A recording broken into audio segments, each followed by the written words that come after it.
Frozen Music is a video series from ABB presenting unique building projects and the architects behind them to a global community.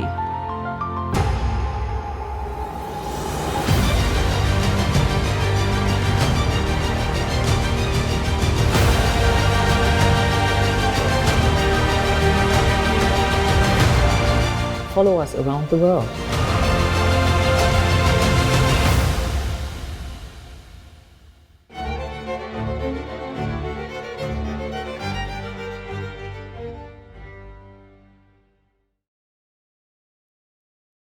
Well, welcome back to the third presentation in our sequence of the winning projects of the Future Projects categories at this year's World Architecture Festival. And this project, which won the education category, is the Music Campus Myanmar in Kentung in Myanmar. And to tell us about it, our MLKK studio. So please start your presentation. Hello, good afternoon. We are glad to introduce you the project A School Beyond Teaching. It is a music campus in rural Myanmar. So the project is funded by an NGO. They have a simple vision to provide music education to Myanmar youth. When the project completes, it will be the first music academy in the entire state. So we started with looking at school in Myanmar. And what we find is they are very simple buildings with single loaded corridor with pitch roof design. However, these are the very popular school. Our location is much closer to the rural area, and this is what we find. Maybe the metal pitch roof without any partition will be their school already. So with this background, our school looks very differently from the school that we attend or we see in our places. In Myanmar, 80% of the population are in rural area, and 39% are in poverty. So many of them struggle with food. And our school is located in between the Jandong town and several rural villages. It is at an off-grid mountain location. The issue here is the poverty cycle keep repeating. The poor village has not much education, and people can only work in agriculture or laboring jobs. Subsequently, people leave the village for better jobs in town, and means there's no one taking care of the village anymore, and their culture fades. So given our school is very close to these villages, can we do something more than just teaching, but to act as a catalyst to help the development in the rural villages? So we work with the local leaders. Here is Aglo, one of the village leaders, and he is also the builder for the project. And we come up with some programmatic strategies. The first one is to provide, to empower the students, to provide them a safe environment to learn and pursue their music education by a secure accommodation. So it is very important for them to be away from the civil fights or any drug dealing activities so that they can be safe and focused to their education. The second strategy is to empower the villages.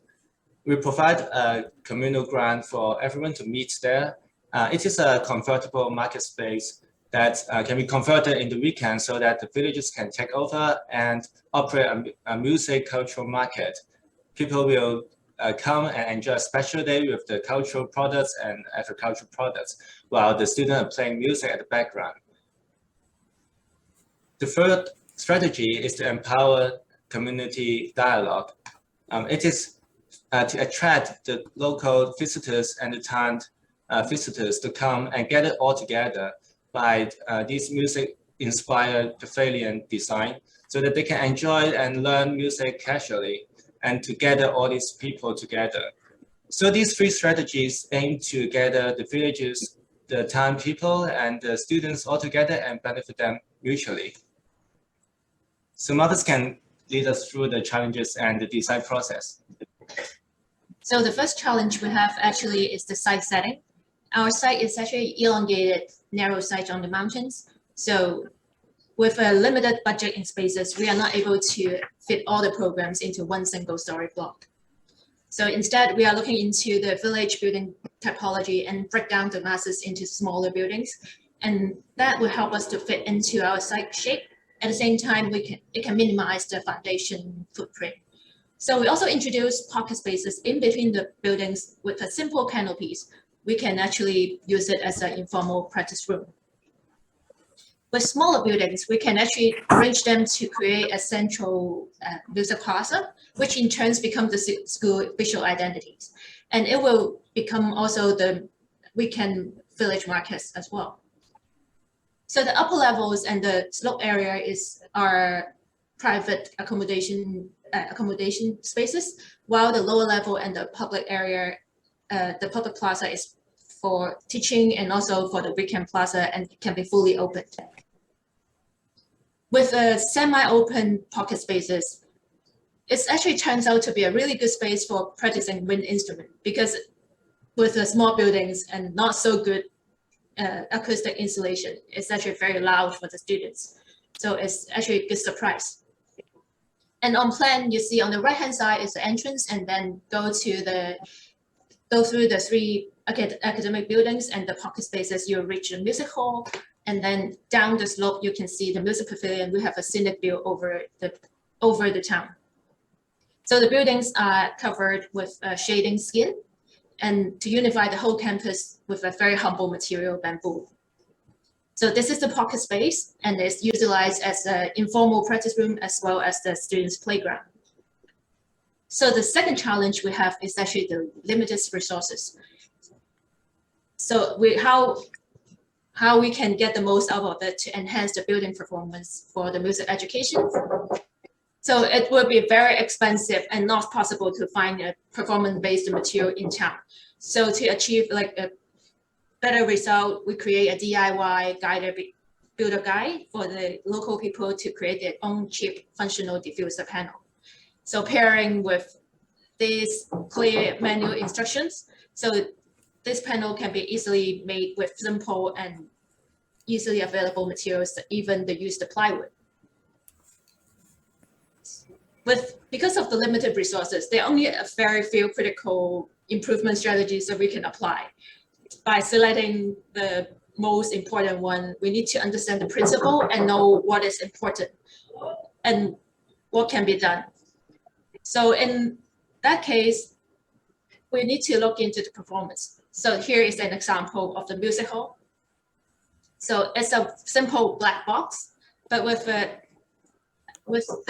reflector in the ceiling, it can hugely improve the audience experience, at the same time help the student to learn too, because the student can actually hear the music bouncing back to them, so they know what they're playing on stage. So these are like essential improvements we believe are effective and at the same time innovative and cost effective.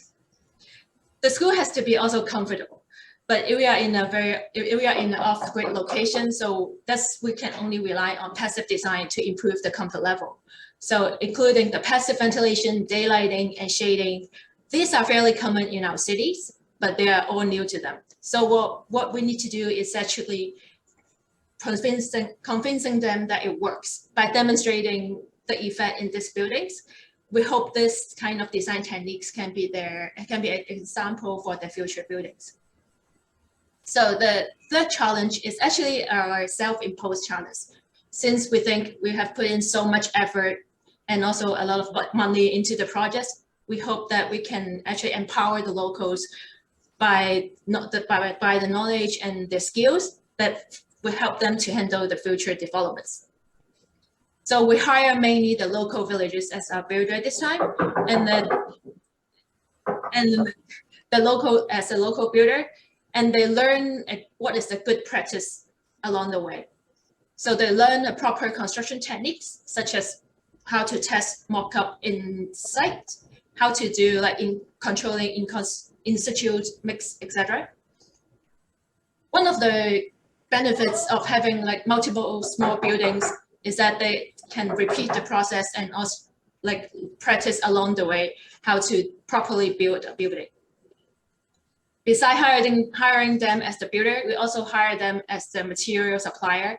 So we guide them the process of making new materials such as the treated bamboos and cement block. And so they can start their own new supply lines for the material. And then it will be not only for the school, but actually for their better career, better future. So here are the last bit that we would like to share. There are always surprises, especially in a rural setting.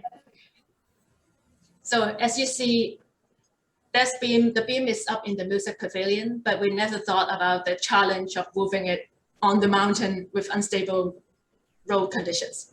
So this beam actually takes 10 strong guys, including one of our engineers in Hong Kong, to move it to the mountain. But we are really glad to see that the team is actually moving slowly but surely together for this meaningful projects. And soon the music will play here, and the villagers can hang out in the campus and will feel they belong to. That's it. Thanks for listening. Thank you. Thank you very much. Fascinating project. Anka, would you like to start off questions on this one? No, absolutely. Like you said, it's a really lovely project, and I think I mean overall in terms of your approach and it's very sensitively thought through in terms of what all impact it can create on the way. So that's really nice to see.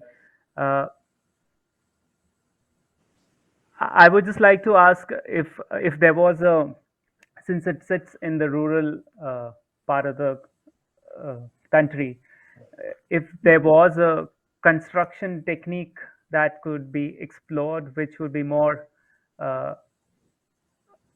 would there be any construction technique which would be more kind of comfortable or familiar to the localities around? I'm just curious, apart from the new ways of building with concrete and steel structures. I don't know how the locals build there, so just coming from there. Yeah, so we thought about using other material like timber. For example, Myanmar timber are very famous, and in the beginning we think, oh, maybe we can use timber as a structure to do that. However, when we come to the site and discuss with the local, and surprisingly, we find that most of the timber are being exported, and the local don't really use, or actually they don't know how to use timber as a construction material as well. And they are very familiar, however, with the concrete and the steel structure.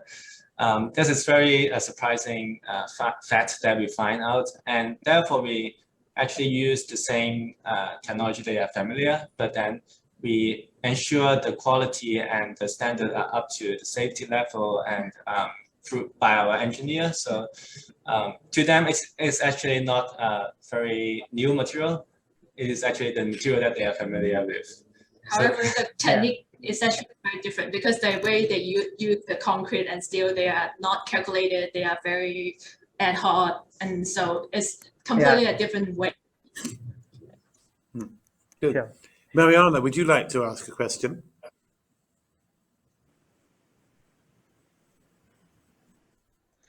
Yeah. I'd like to understand a bit more how you worked with the topography. I saw that the music pavilion on the end is slightly lower in terms of level, but being on the mountain and I see you created sort of a flat platform there. Was that an intentional choice, or do you think you could explore this as an auditorium somehow for your buildings? The building setup is on the mountain, and the top part of the mountain is a little bit flat, so that we can actually, just by flattening a little bit of land, then we can house the 4 buildings without disrupting too much. And the picture you see of the music pavilion is a little bit lower than the main level, so it's a little bit lower. That is why we try to follow the topography. Yes, so on the left hand side you see the music pavilion. It is a little bit lower than the main level. We try to follow the the screen there. Oh, can you see? Yeah. So our objective is actually minimizing the land cut area. So we like this is the minimal land cut area. At the same time, it's actually filled up on site. So this part is actually partially filled by the cut soil. So we want to minimize the interruptions and then to fit in all the programs, and then at the same time, like the music pavilion actually have really good view to the town. So we think it's a good opportunity to link the town with the villages. And it's quite Yeah, big. for me From it's a that bit scale, it's almost surprising 100 that, meters long. yeah. Just for me, it was surprising that the music hall was not taking advantage. It was going against the topography instead of having the auditorium flowing down with the topographic lines. Just an observation. Peter, would you like to ask a question? Yes, I think the project has great charm and considerable appropriateness. I'm interested in the aspect of the acoustics and the way in which this the use of bamboo and it's a very, you know, in a way the building's quite light, or they have a light appearance, but you know, the normal sort of accepted tradition of dealing with acoustics is that you have to sometimes block off the sound. So if there's somebody concentrating on their, you know, flute playing, and there's somebody else banging a drum, there could be problems. And of course, you know, European examples of music schools tend to use mass and so on. Have you simply said, okay, you know, we're not building a massive building, so some of the sound will waft out? Do you use program? I mean, how do you take, because as I say, it has charm, and you know, I think it's a very winsome sort of building. But how do you deal with the acoustics really? Yeah, so we are very lucky to have acoustic consultant to be on the volunteer team. So we work with them to understand really the principle of how to make a good music hall and also practice room. And we are all aware the limited resources that we have. So we aren't able to create perfect absorption material there. And so we have to be creative to create some best scenario out of the limited resources. So maybe we go through the hall first. So you see we have created very simple acoustic panel that absorb some of the sound. So these are the like plywood panel that is using mechanical ways to absorb the vibration, and so this is something that we can create as a music panel. And also the reflector on top of it. When we discussed with the acoustic consultant, they said this is the really important element, because for the student, they have to hear what they play, so that they need to have the sound coming back from the hall or bouncing back to them, so that they can hear and they can improve. This is very key. And the second key is to concentrate the music to also provide to the audience. On the first diagram, you see if it is a flat roof, then the music will disperse very quickly. At the back of the hall, the audience will not hear it, but by simple just plywood or some basic solid material, they can be much better for the whole performance. And also, I'm tempted to comment. Yeah, I'm tempted to comment that in fact, in the end, of course, your building will have more sound spillage, but perhaps you then turn that into a charming aspect. You know, that perhaps the old European attitude of secreting everybody's sound is out of date, and you say no, you will hear a little bit of somebody else, and that has its own sort of filtered charm rather than protected. Yeah. Can I ask, the pictures you showed where people were playing or holding instruments, they all look to be Western instruments. So what sort of music is taught here? What sort of music is played here? Is it largely within the Western tradition, or is it within a Myanmarese tradition as well? They are teaching the Western classical music. So they have orchestra, and also wind instrument teaching there. And yeah, so that is the Academy for Music, like Western and International Music. The reason is because what they expect the student would go further in their career is actually to become the music teachers in different schools, in different secondaries and primary school in different area of Myanmar. So right now it's mainly focused on classical music instruments, but also have some of the band instruments. Yeah. But the interesting thing is when we visit, they are actually coming from the villages, and they are also connected well with their own culture and their music. And when you see them using Western instrument to play their own traditional music, it's quite interesting phenomenon that we see there. But yeah, the Academy is Western music. Well, thank you very much. That's a fascinating project. And we're now going to take another short break before we come back for the next in our series of presentations for the winner of the civic category of future projects. Thank you very much. See you in a moment.